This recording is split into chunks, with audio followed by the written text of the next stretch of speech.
Olá, ouvintes, aqui de novo no programa Amplitude Expansão da Consciência, uma realização do Instituto de Desenvolvimento e Expansão da Consciência, Patrícia de Campos e eu, Ricardo Ida, hoje falando sobre vampirismo e vampiros.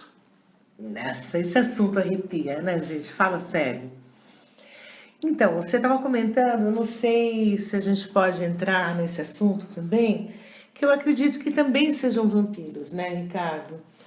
Não sei se o pessoal já ouviu falar na palavra ovoide, o que significa.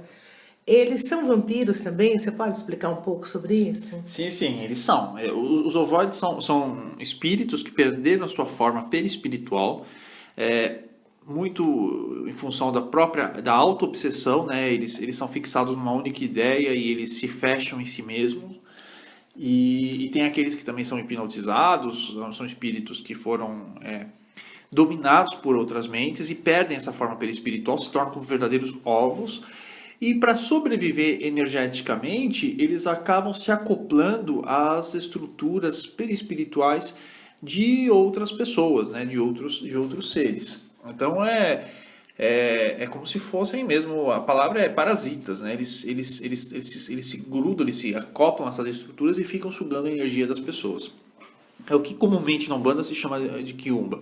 A gente sabe que na Umbanda a gente fala de Quiumba, a gente fala de Zambeta, a gente tem formas de pensamento, quer dizer, você tem o voz, você tem inclusive, as pessoas perdem muita energia, inclusive através da alimentação constante de obsessões, ideias fixas, formas de pensamento que ganham vulto, que ficam gordas a partir do consumo de energia da gente. Então, o vampirismo ele passa sempre também por uma disciplina mental e emocional.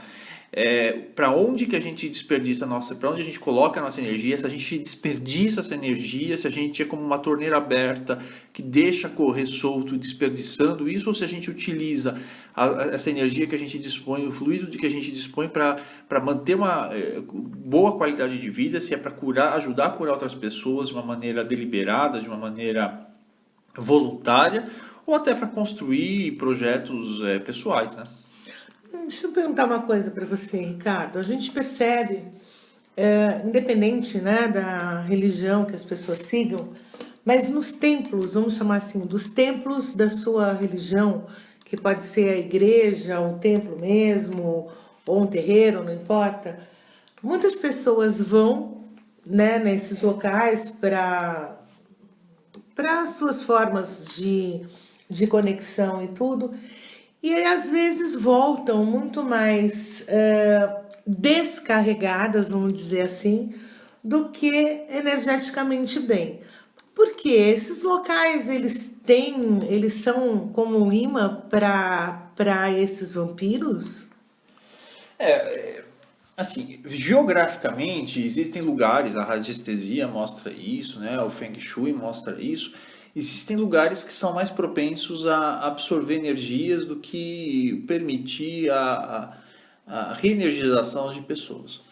Mas existe também uma questão de sintonia, né?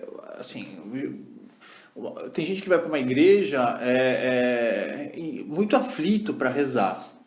Tá, quer dizer, ele se junta a uma energia, uma egrégora de outras pessoas que estão aflitas lá dentro, né? Então, se você tiver descompensado energeticamente, não tiver equilibrado e você vai para um lugar onde tem mais pessoas nessa mesma situação, ganha quem tiver o poder de absorção energética maior. É como um doente que pode ir para um hospital e se ele estiver muito debilitado e dependendo da condição, ele pode ainda sair com outras doenças, né? Então, sim, é possível, tem gente que vai para um lugar e acaba saindo pior, mas tudo depende, de novo, é um exercício de disciplina espiritual e disciplina emocional.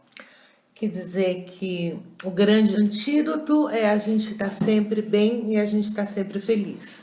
É sempre bem, sempre feliz e entender onde a gente, de novo, onde a gente coloca a nossa consciência. Porque às vezes você pode estar feliz e você pode estar falando mal de outras pessoas, né? E aí você acaba sendo vítima do vampirismo também. E assim, para a gente poder, como se defender, na verdade, disso, fora a questão de manter essa vibração, a gente não ouve muito do pessoal falando, ah, você chegou mal, vamos tomar um banho de sal grosso.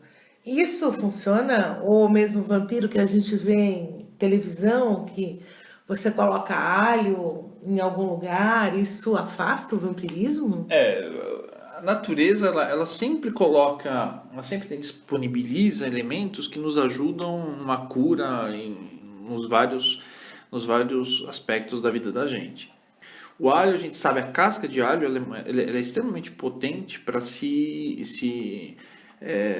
afastar maus fluidos, né? Ele tem uma capacidade repulsiva de fluidos muito grande.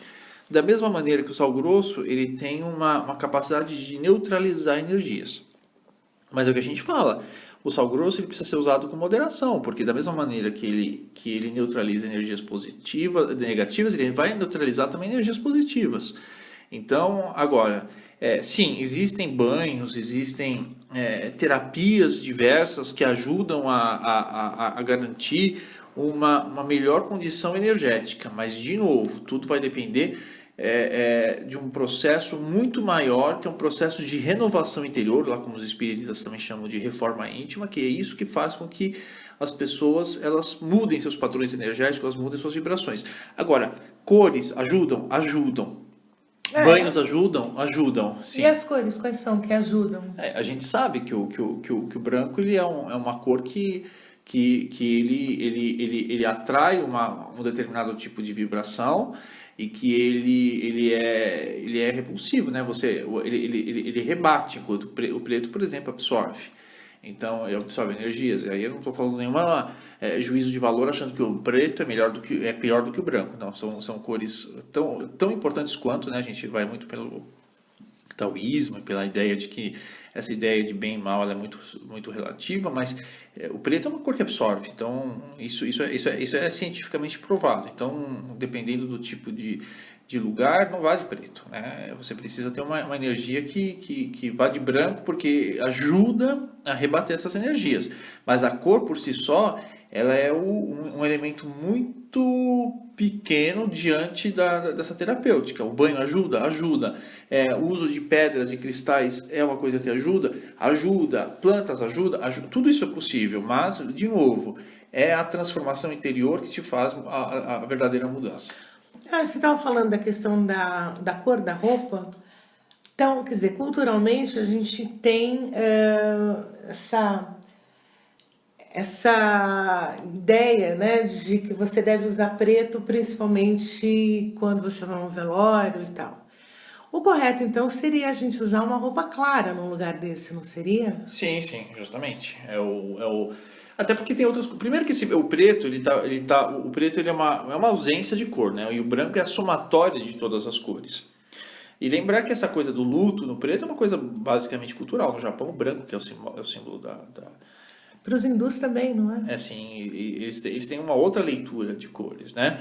Mas a gente sabe que quando você está no branco, reflete a luz, ela reflete e o preto ele vai absorver. Então, assim, aumenta, quer dizer, mas tudo vai depender, de novo, muito mais o uso de muletas é sempre muito problemático, né?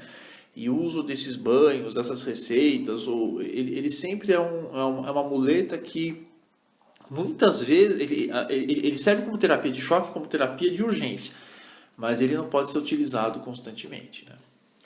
E como é que a gente descobre, às vezes, Ricardo, pode ser que a gente esteja vampirizando alguém, né? Sem ter consciência disso. E tem como a gente perceber, porque é muito fácil, a gente volta naquela história do ver o outro, né? A gente enxergar o outro é muito fácil, mas enxergar o que nós estamos fazendo às vezes é um pouco mais difícil. De repente, a gente pode estar vampirizando alguém e não se dá conta disso. Tem como a gente perceber? Eu acho que tem algumas posturas de vida que já indicam uma vampirização. Eu acho que vale a pena a gente enumerar algumas. Primeiro, o cara hipocondríaco, ele é um vampiro, por si só. Então ele sempre acredita que ele está com uma doença, ou que ele está na iminência de ficar doente, e ele tem essa fixação e ele procura, sempre que você procura, primeiro, um dependente, sempre que você depende de algo ou de alguma pessoa, você está numa situação vampirizadora. Esse é um ponto. Então, tem pessoas que amam demais, entre aspas, na verdade elas sugam demais, né? Então, assim, a situação de dependência ela é sempre uma situação de vampirizador. Seja ela a dependência que for. Seja o que for, porque você não consegue se manter bem sem a necessidade, a presença do outro ou sem a presença de alguma coisa. Isso você está sugando essa energia. Então, o hipocondríaco também é um cara que é vampiro, né? O fuxiqueiro. O fuxiqueiro é o fofoqueiro, o fuxiqueiro é uma outra postura de vampirização, porque você precisa se alimentar da energia das outras pessoas para poder sugar a energia delas. O cobrador, uma pessoa que cobra demais. Os outros é uma pessoa que está numa postura altamente vampirizadora, porque ela é incapaz de compreender a diversidade, ela é incapaz de compreender as diferenças e ela acha que os outros estão para servi-la. Isso é uma outra postura.